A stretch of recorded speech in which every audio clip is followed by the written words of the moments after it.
مرحبا. اليوم بهيدي الحلقة وبهيدا البودكاست رح نحكي عن موضوع حلو، رح نحكي عن موضوع جديد. الموضوع هو المرأة اللبنانية يلي بتشتغل. أنا رح خبركن اليوم عن المجتمع اللبناني، كيف بفكر وكيف بيشوف هيدا الموضوع. المجتمع يعني الناس اللبنانية هن كيف بيفكروا وشو هي وجهة نظرهم من هيدا الموضوع. أكيد أنا رح أحكي بطريقة هينة، بطريقة سهلة، بطريقة بطيئة، على مهلة، لتقدروا تتعلموا كلمات جديدة. فيلا جاهزين؟ خلينا نبلش.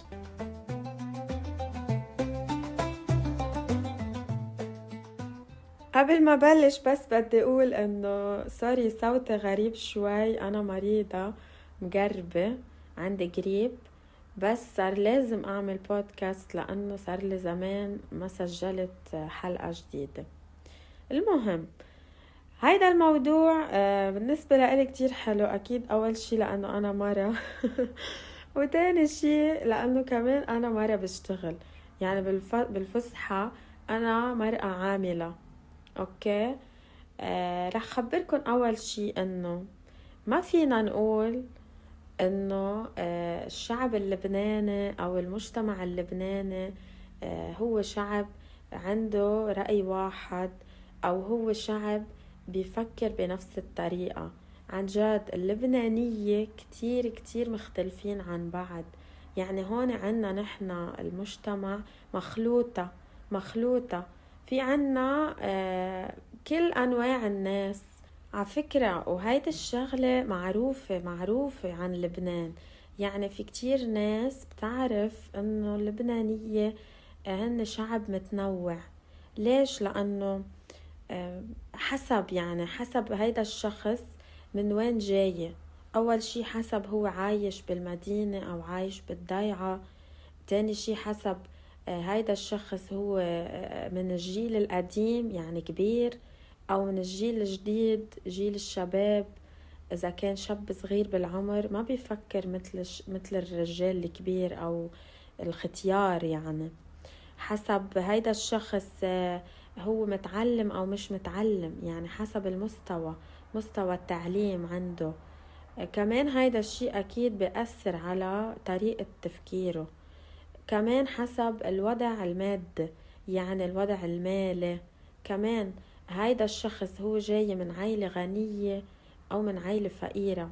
هيدا كله كتير بيأثر على طريقة تفكير الشخص اللبناني. وأكيد كل شخص رح يكون عنده رأي مختلف بالنسبة لموضوع المرأة يلي بتشتغل، المرأة العاملة. أوكي.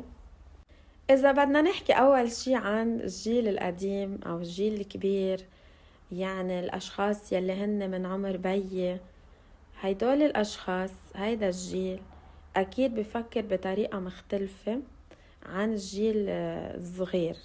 اللبنانية الكبار بالعمر يلي خلقانين بالخمسينات مثلا بالستينات، هن بفكروا بطريقة تقليدية شوي. مثل بيي مثلا. هلأ بيي اتعلم، اوكي، يعني راح الجامعة. هلأ ما كفى جامعة، بس مش موضوعنا. هو اتعلم وهو بيقرأ كتير. هو بيقول قدام الناس انه الانسان لازم يتعلم، والمرأة لازم تتعلم اكيد، ولازم تشتغل. بس هو من جوا بيفكر بطريقة تقليدية. من جوا بيقول انه المرأة لو تعلمت، المرأة لو اشتغلت، اخر شي المرأة رح تتجوز ورح تقعد بالبيت. يعني رح تترك الشغل ورح تقعد تهتم بالبيت ورح تهتم بالولاد. وبالنسبة له يمكن هيدا هو الدور طبيعي تبع المرأة.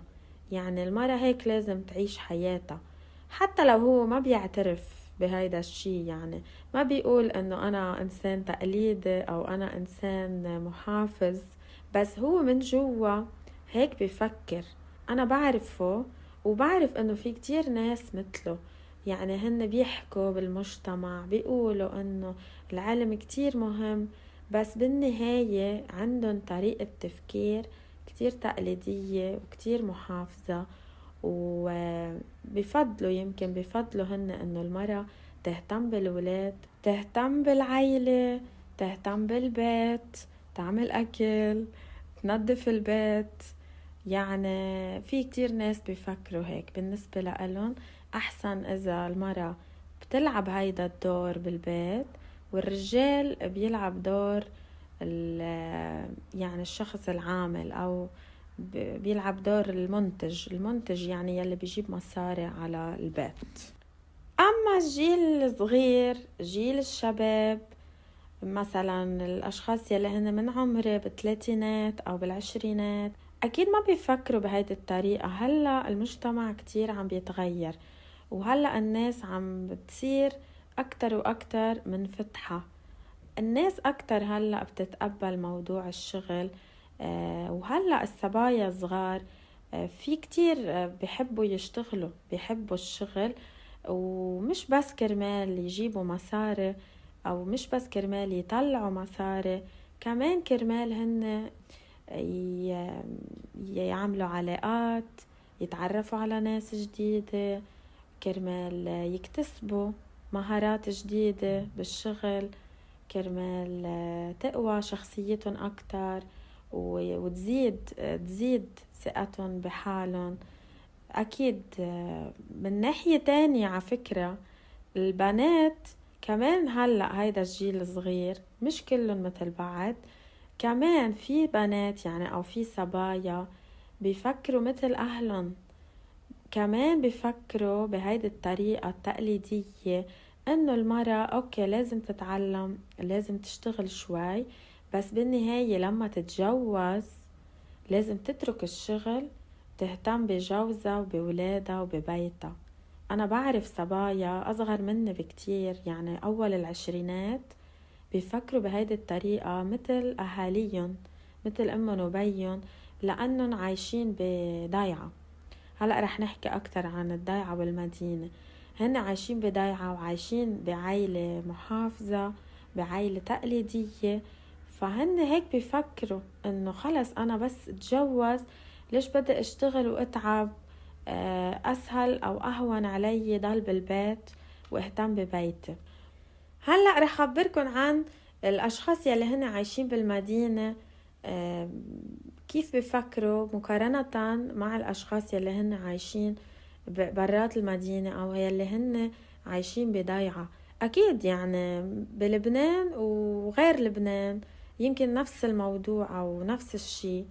الأشخاص يلي هن عايشين بالمدينة، ولاد المدينة، نحن منقول ولاد المدينة بيفكروا كمان بطريقة منفتحة أكتر، بطريقة عملية، بيحبوا الشغل، كمان الحياة بالمدينة أغلى، فلازم الشخص يشتغل، لازم يطلع مصاري.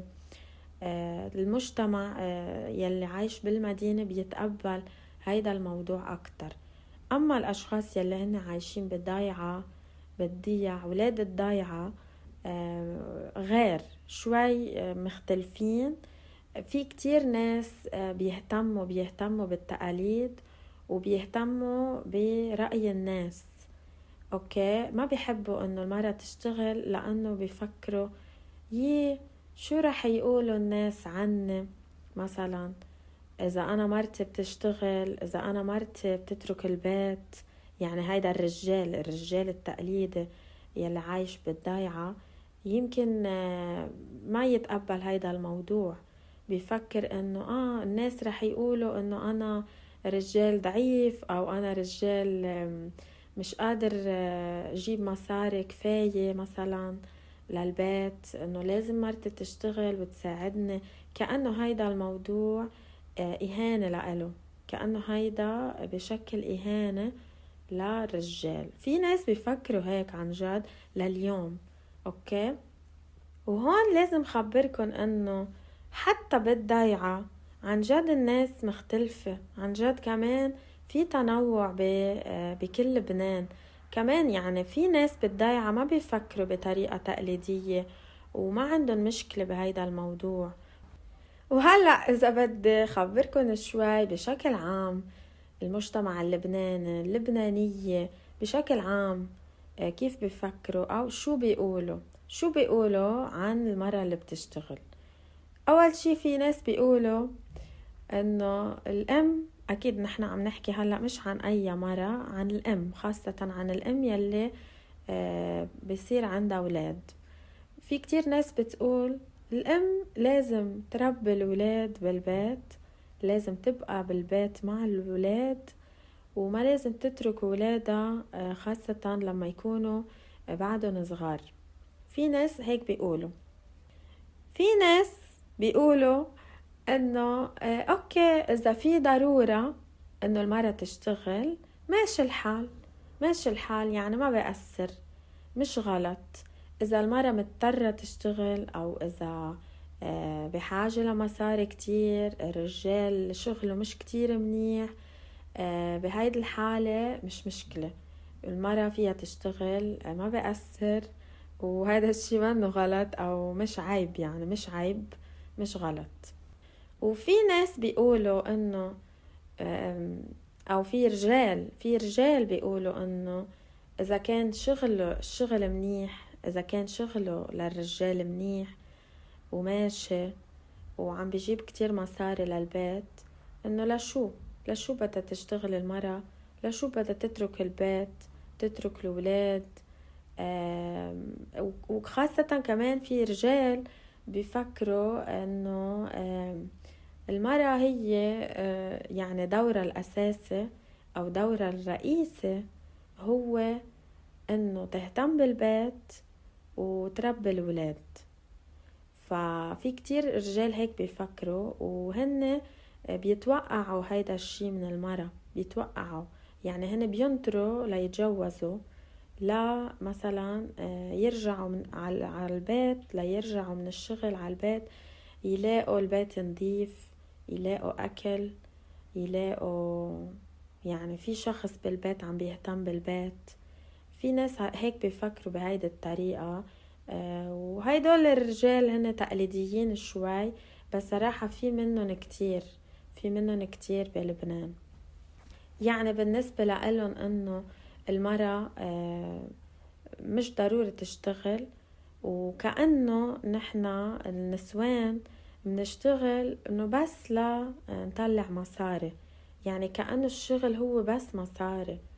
وإذا بدي أخبركن أكتر عن الصبايا اللبنانية، البنات الصبايا النسوان اللبنانية كمان هن كيف بيفكروا أو كيف بيشوفوا هيدا الموضوع. أنا بعرف بنات صبايا أكيد بيتعلموا، بيروحوا على الجامعة، بيخلصوا جامعة، بيتخرجوا من الجامعة، بياخدوا الشهادة، ومن بعد هيك بيشتغلوا فترة قصيرة، وهن لما يتجوزوا دغري بيتركوا الشغل. يعني هن الهدف طبعا من الأساس، يعني من الأول هدفهم هو أنه يتعلموا بس لا ياخدوا شهادة، وبعدين هدفهم الأساسي هو الزواج. وهيدا التعليم أنه بيكون بس ما بعرف بالنسبة لهم شو، بس بيعتبروا أنه لازم يتعلموا أنه بس لا يقولوا أنه نحن تعلمنا، يعني كرمال الناس بالنهاية بيهتموا كتير برأي الناس، بيهتموا كتير بالناس شو رح تقول.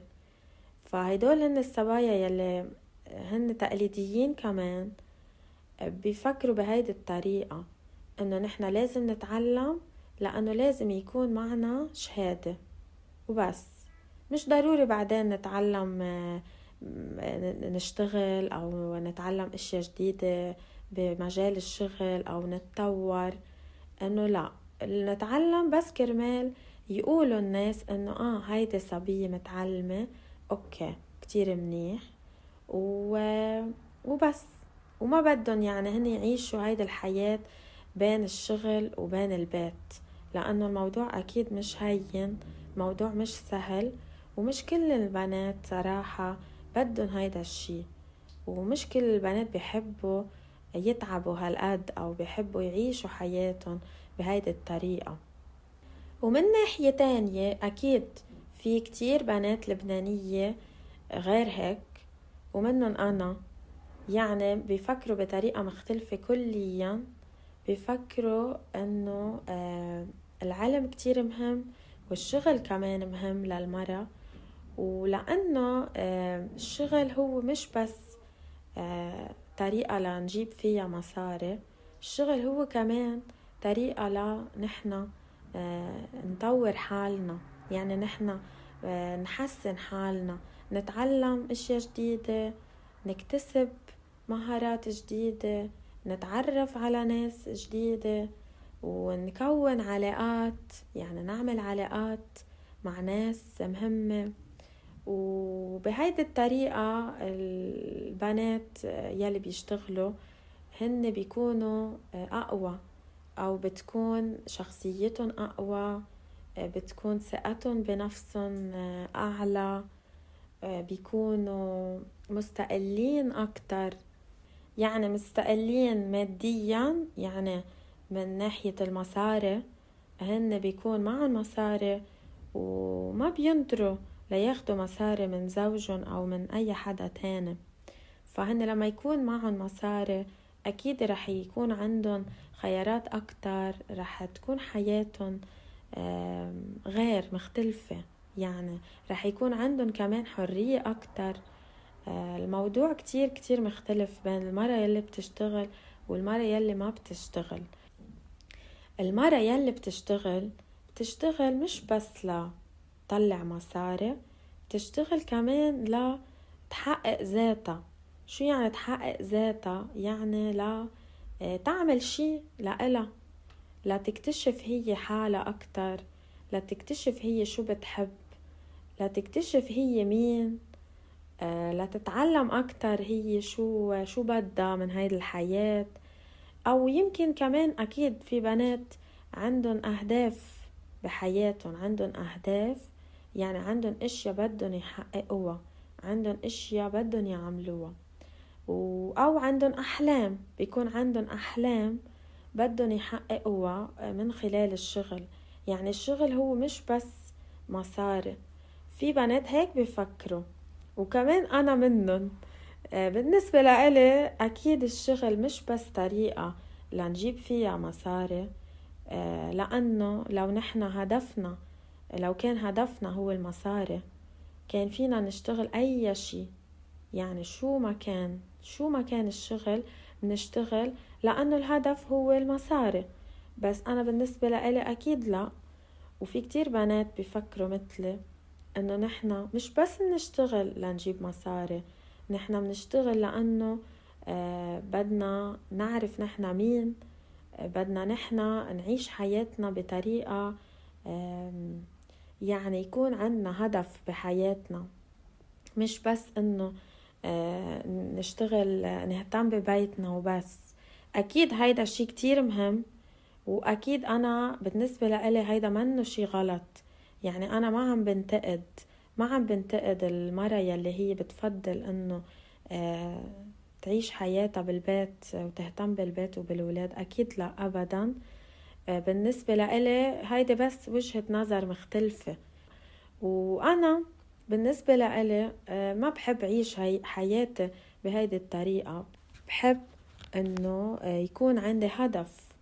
أنا بشتغل لا أتعرف على ناس جديدة، أنا بتغير لما أنا أشتغل وشوف الناس شو عم تعمل، لما أنا أظهر من البيت كل يوم وشوف شو عم بيصير، أنا بتغير وأنا بكبر أو أنا بندج، يعني أنا بتطور وبصير أحسن وبتعلم أشياء جديدة عن حالي وعن الحياة وعن المجتمع وعن كتير أشياء.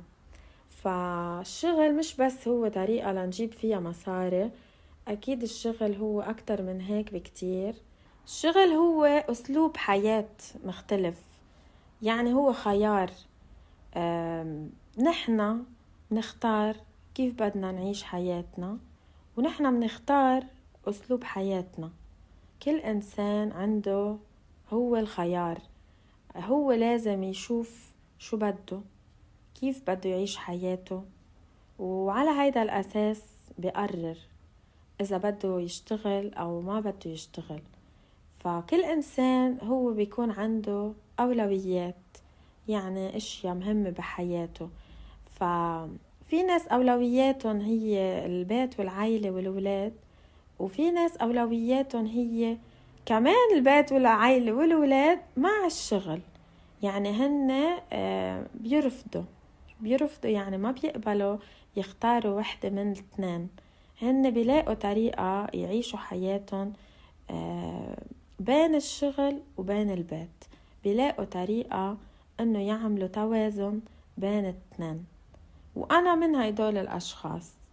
بالنسبة لإلي الانسان لازم يشتغل، مش بس لازم يتعلم كرمال الناس تقول انه هيدا انسان متعلم، لا، لازم يتعلم كرمال يروح ويكتشف شو بيقدر يستفيد من هيدا الشيء يلي تعلمه، كيف بيقدر يساعد حاله انه يعيش حياة احسن.